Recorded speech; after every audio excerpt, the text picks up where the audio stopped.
নমস্কাৰ বন্ধুসকল, মই হিৰেণ।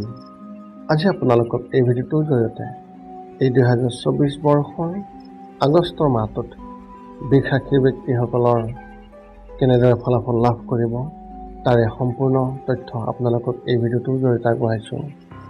প্ৰথমে মোৰ চেনেলটো আপোনালোকে ছাবস্ক্ৰাইব কৰি ল'ব, যাতে মোৰ পিছৰ ভিডিঅ'বিলাক আপোনালোকে সহজে লাভ কৰিব পাৰে। লগতে মোৰ ভিডিঅ' যদি ভাল লাগে তেন্তে লাইক আৰু শ্বেয়াৰ কৰিব, কমেণ্ট কৰি আপোনালোকৰ মনোভাৱ প্ৰকাশ কৰিব। এতিয়া আহোঁ মূল বিষয়লৈ। বৃষ-ৰাশিৰ ব্যক্তিসকলৰ এই আগষ্টৰ মাহটোত এওঁলোকৰ পাৰিবাৰিক জীৱনৰ ক্ষেত্ৰত এনেধৰণৰ। এই মাহত মংগল গ্ৰহ আপোনাৰ পৰিয়ালৰ ওপৰত গধুৰ হৈ পৰিছে আৰু বহু বিষয়ত সদস্যসকলৰ মাজত মতানৈক্যৰ সম্ভাৱনা সৃষ্টি কৰিব। এনে পৰিস্থিতিত কোনো সদস্যৰ লগত আপোনাৰ তীব্ৰভাৱে কাজিয়া হ'ব পাৰে। ভুল বন্ধুৰ সংগীৰ বাবে আপোনাৰ দেউতাই আপোনাৰ ওপৰত খং কৰিব। এনে পৰিস্থিতিত তেওঁলোকৰ কথা ভালদৰে শুনক আৰু কোনো ভুল সিদ্ধান্ত লোৱাৰ পৰা আপুনি বিৰত থাকক। পৰিয়ালত কোনো ধৰণৰ সংকটৰ পৰা হাত সাৰিবলৈ প্ৰতিদিনে পুৱা হনুমান চালিচা আবৃত্তি কৰাটো অতি বাধ্যতামূলক বুলি আপুনি ভাবি আপুনি হনুমান চালিচা আবৃত্তি কৰক। লগতে মংগলবাৰে হনুমান মন্দিৰত আপুনি বিশেষভাৱে পৰিদৰ্শন কৰিব। ব্যৱসায় আৰু চাকৰিৰ ক্ষেত্ৰত এনেধৰণৰ। যদি আপুনি ব্যৱসায়ৰ ক্ষেত্ৰত আছে তেন্তে এই মাহত ডাঙৰ আৰ্থিক সুবিধা পোৱাৰ সম্ভাৱনা অত্যন্ত প্ৰবল। আপোনাৰ টকা ক'ৰবাত আবদ্ধ হৈ থাকিলেও আপুনি ঘূৰাই পাব পাৰে এই মাহত। এই সময়ছোৱাত আপুনি আপোনাৰ পৰিয়ালৰ কোনো সদস্যৰ সহায়ো লাভ কৰিব, যাৰ বাবে আপোনাৰ ব্যৱসায় অগ্ৰগতি অতি সম্ভৱপৰ হ'ব। চৰকাৰী চাকৰিত থকা যিসকল ব্যক্তি, সেই বিষয়াসকলে নিজৰ ঊৰ্ধ্বতৰ বিষয়াৰ সৈতে উত্তেজনাৰ সন্মুখীন হ'ব পাৰে, যাৰ বাবে তেওঁলোকৰ ভিতৰত ঘৃণাৰ অনুভৱ হ'ব। আপোনাৰ মনটো মূলতঃ সমাজৰ সেৱাত নিয়োজিত হৈ থাকিব।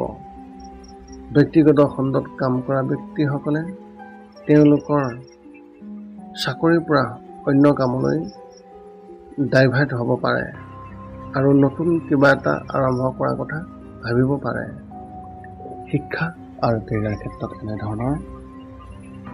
এই মাহত ছাত্ৰ-ছাত্ৰীসকলে বহু প্ৰত্যাহ্বানৰ সন্মুখীন হ'বলগীয়া হ'ব পাৰে, যদিও এওঁলোকৰ এইবোৰ ভৱিষ্যতে তেওঁলোকৰ বাবে অতি উপযোগী হ'ব।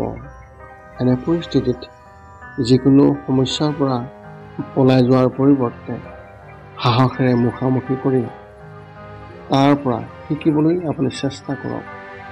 উচ্চ শিক্ষা গ্ৰহণ কৰা ছাত্ৰ-ছাত্ৰীসকলে অন্যান্য সৃষ্টিশীল কামত অধিক মনোনিৱেশ কৰিব। প্ৰতিযোগিতামূলক পৰীক্ষাৰ বাবে প্ৰস্তুতি চলাই থকা ছাত্ৰ-ছাত্ৰীসকলে পঢ়া-শুনাৰ প্ৰতি আগ্ৰহ কম অনুভৱ কৰিব, যাৰ বাবে তেওঁলোকৰ মনোযোগ বিচলিত হ'ব পাৰে।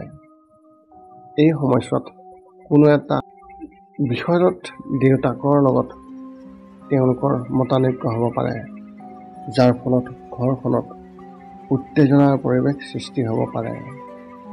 প্ৰেমৰ ক্ষেত্ৰত এনেধৰণৰ। যিসকল বিবাহপাশত আবদ্ধ হৈছে তেওঁলোকে তেওঁলোকৰ সংগীৰ ওপৰত পূৰ্বতকৈ অধিক দৃঢ় বিশ্বাস কৰিব পাৰিব আৰু থাকিব, কিন্তু কোনো এটা বিষয়ত মতানৈক্য হোৱাৰ সম্ভাৱনা অত্যন্ত প্ৰবল। মুঠৰ ওপৰত এই মাহে আপোনাৰ প্ৰেম জীৱনৰ বাবে মিশ্ৰিত ফলাফল কঢ়িয়াই আনিছে। যিসকলে এতিয়ালৈকে বিবাহপাশত আবদ্ধ হোৱা নাই সেই ব্যক্তিসকলে এই মাহত প্ৰকৃত জীৱনৰ সংগীৰ সন্ধানত থাকিব যদিও হতাশ হ'ব। এনে সময়ত নিজৰ উন্নতিৰ প্ৰতি অধিক গুৰুত্ব দিয়াটো অতি প্ৰয়োজন আৰু উচিত। স্বাস্থ্যৰ ক্ষেত্ৰত এনেধৰণৰ। ৰক্তচাপ আৰু ডায়েবেটিছ ৰোগীসকলে নিজৰ বিশেষ যত্ন লোৱাটো অত্যন্ত প্ৰয়োজন। এই মাহত কিছুমান কাৰণত আপোনাৰ স্বাস্থ্যৰ অৱনতি ঘটিব পাৰে, গতিকে চিকিৎসকে দিয়া নিৰ্দেশনা কঠোৰভাৱে পালন কৰক। যদি আপোনাৰ ইতিমধ্যে কোনো গুৰুতৰ ৰোগ হোৱা নাই, তেন্তে এই মাহত আপুনি শাৰীৰিকভাৱে সুস্থ হৈ থাকিব।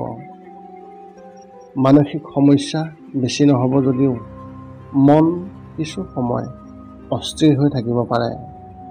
এনে পৰিস্থিতিত টোপনিৰ অভাৱ, অস্থিৰতা আদি সমস্যাই আপোনাক আমনি কৰিব পাৰে। আপোনাৰ এই মাহত শুভ সংখ্যা হিচাপে 5 আৰু শুভ ৰং হিচাপে আপুনি এই মাহত নীলা ৰং ব্যৱহাৰ কৰিব পাৰে। এই আছিল এই 2024 বৰ্ষৰ আগষ্ট মাহটোত বৃষ-ৰাশিৰ ব্যক্তিসকলৰ সম্পূৰ্ণ ফলাফল। পুনৰ লগ পাম অন্য এটা ভিডিঅ'ত। আজিলৈ ধন্যবাদ।